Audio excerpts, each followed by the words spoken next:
পুরীর রাজপথে জনসমুদ্র। শ্রী জগন্নাথের রথ চলেছে গর্জন তুলে, সবাই টানছে ভক্তি ভরে। হঠাৎ রাস্তায় এক কোনায় বসে থাকা এক বৃদ্ধা, যার শরীরে বল নেই, চোখে জল, হৃদয় গভীর আকুলতা।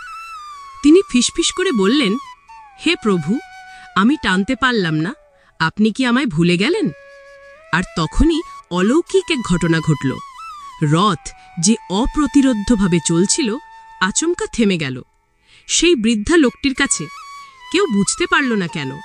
লোকে চমকে উঠল।